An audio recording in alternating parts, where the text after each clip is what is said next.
Hello नमस्कार दोस्तों। आज मैं आपसे डिस्कस करूंगा सर्कुलर नंबर 193 जो कि 15 फरवरी 2022 को excise and taxation department Haryana government के द्वारा जारी किया गया है। यह circular instruction for enabling internal control mechanism for the refund in GST, यानी कि जीएसटी कानून के अंतर्गत जो रिफंड इशू किया जाता है जीएसटी डिपार्टमेंट के द्वारा, उसमें कुछ इंटरनल कंट्रोल मैकेनिज्म सेट करने के लिए जारी किया गया है। तो दोस्तों, आज की वीडियो स्टार्ट करने से पहले मैं आप सभी से रिक्वेस्ट करूंगा, यदि आपने हमारा know the tax YouTube channel अभी तक सब्सक्राइब नहीं किया तो प्लीज इसे सब्सक्राइब करें, बेल आइकन को जरूर प्रेस करें ताकि जो वीडियो हम अपलोड करें वो आपको आसानी से मिल जाए। तो आइएगा दोस्तों, अपनी आज की वीडियो स्टार्ट करते हैं, देखते हैं ये सर्कुलर क्या कहता है। दोस्तों, सर्कुलर का जो सब्जेक्ट है वो है instruction for enabling internal control mechanism for refund in GST, यानी कि जीएसटी डिपार्टमेंट जो रिफंड इशू करता है उसमें कुछ इंटरनल कंट्रोल लगाए गए हैं इस सर्कुलर के द्वारा। वो क्या है वो देखते हैं कि जो regular feedback are being received from the various field formation underline the need to have an override mechanism in the refund process under GST. Therefore, the Department of Excise and Taxation Haryana consider it expedite to put in place an internal control mechanism for the process for refund application under GST. Consequently, a committee of officers was constituted to work out and recommendation such mechanism. Now the committee has given its recommendation. Based upon the recommendation for the committee, the following instructions are hereby issued. ये क्या कहते हैं कि refund issue करने से related जो जो issue थे उनको रिजोल्व करने के लिए कुछ ऑफिसर की कमेटी बनाई गई थी और उस कमेटी ने जो जो रिकमेंडेशन दी हैं उनके बेस पर ही यह सर्कुलर जारी किया गया है। इस सर्कुलर में कुछ इंस्ट्रक्शन जारी की गई हैं उस कमेटी के रिकमेंडेशन के बेस पे। वो जो है वो क्या है, क्या क्या इंस्ट्रक्शन है। तो सबसे पहले इंस्ट्रक्शन है process of refund application of tax amount more than ₹2 crore. ये जो इंस्ट्रक्शन है उस केस में एप्लीकेबल होगी जब जो रिफंड फाइल किया गया जीएसटी एक्ट के अंतर्गत उसका जो टोटल वॉल्यूम है वो 2 करोड़ से ज्यादा है। तो उस केस में क्या एसओपी होगा, किस तरीके से एप्लीकेशन को मूव किया जाएगा। All the refund application where the applicant has claimed more than ₹2 crore of total tax amount, the applicant shall be processed. The application shall be proceeds at the ward level by the ETO compro officer and tax inspector in accordance with the provision of the law and the instruction. ये कहता है कि जो 2 करोड़ से ज्यादा की application आएगी वो ईटीओ कम प्रॉपर ऑफिसर या इंस्पेक्टर के द्वारा जो भी एक्ट में प्रोविजन है इंस्ट्रक्शन उसके हिसाब से प्रोसेस की जाएगी। लेकिन जो फाइनल ऑर्डर होता है जीएसटी में रिफंड जारी करने का, जीएसटी आरएफडी 6 पास करने से पहले प्रॉपर ऑफिसर सेल फॉरवर्ड, मतलब कंपलसरी है उसके लिए उस एप्लीकेशन को फॉरवर्ड करना कंप्लीट करने से पहले, आरएफडी 06 फाइल करने से पहले किसके पास, deputy excise and taxation commissioner in charge of district, यानी कि जो डीटीसी होता है डिपार्टमेंट में, जो डिस्ट्रिक्ट का इंचार्ज होता है वो उस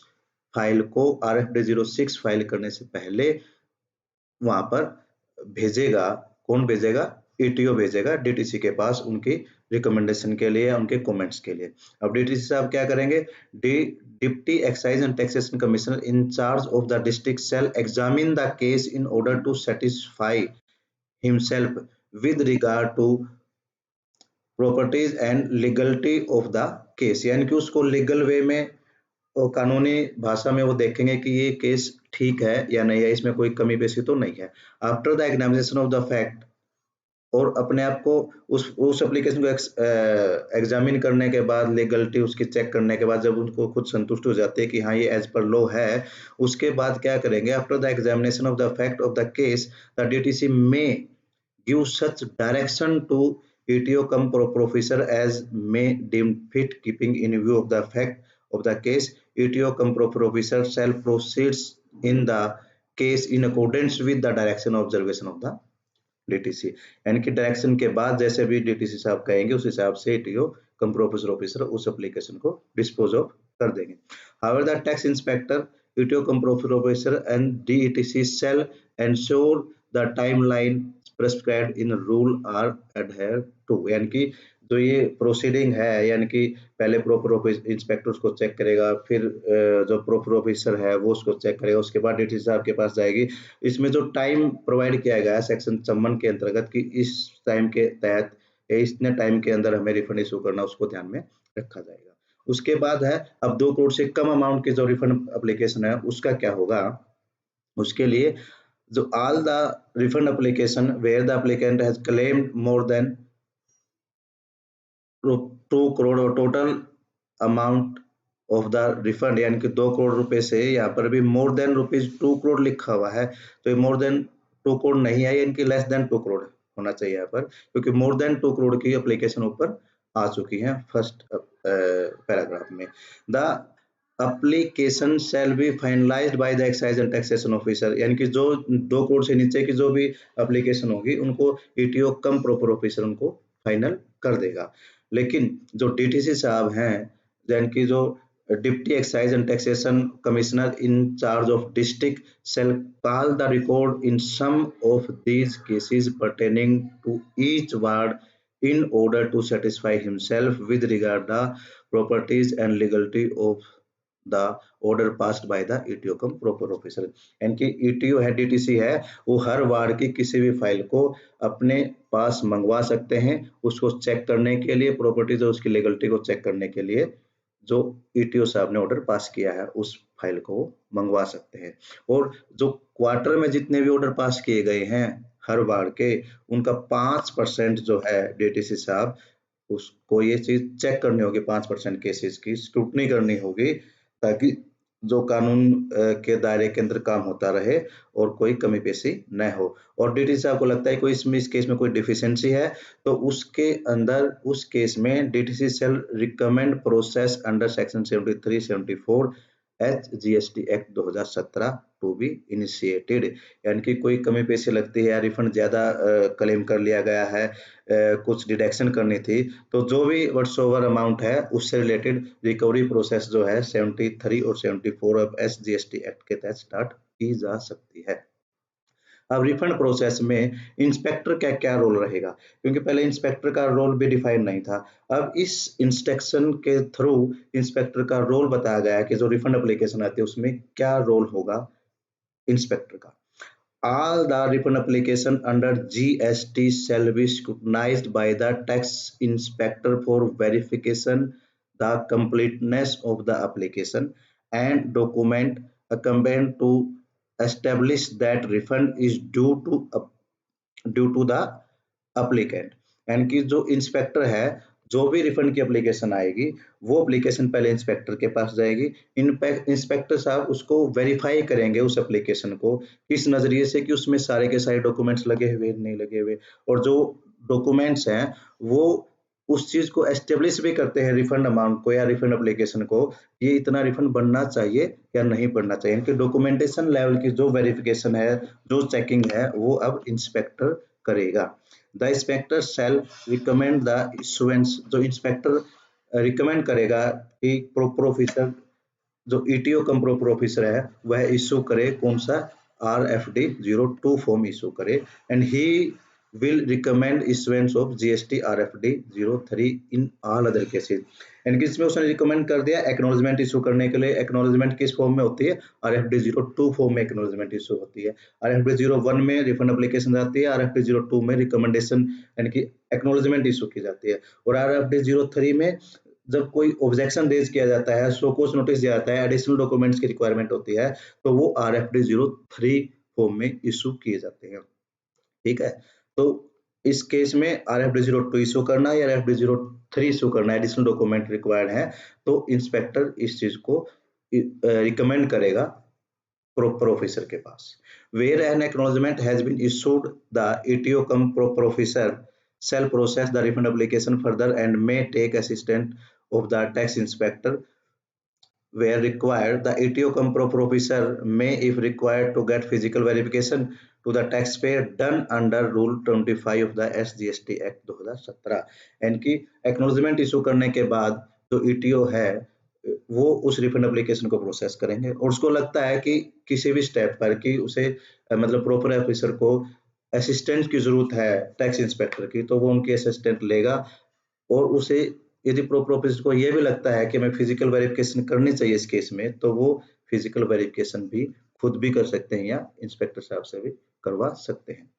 The ATO cum proper officer shall also examine the application for the purpose of ensuring the compliance of the applicant in the term of section 10 or 11 of the CGST Act. He shall also verify if there is any outstanding arrear pending against the applicant, if he is a return defaulter or any other relevant proceeding pending against the applicant. यानी कि जो ETO cum proper officer है वो इस चीज को examine करेंगे, ensure करेंगे किस चीज को सेक्शन 10 और 11 के प्रोविजन को वो एंश्योर करेंगे, और यह देखेंगे कि जिस भी एप्लीकेंट एप्लीकेशन फाइल की है उसके अगेंस्ट कोई डिमांड तो पेंडिंग नहीं है, या फिर वो रिटर्न डिफॉल्टर तो नहीं है, या एनी अदर प्रोसीडिंग उसके अगेंस्ट चल रही है या नहीं चल रही है। अगर वो ऐसा है तो उस रिफंड एप्लीकेशन को ऑन होल्ड कर सकते हैं। उसके बाद फोर्थ जो इंस्ट्रक्शन जारी की गई, refund application under any other ground be mandatory processed after approval with the jurisdiction DTC,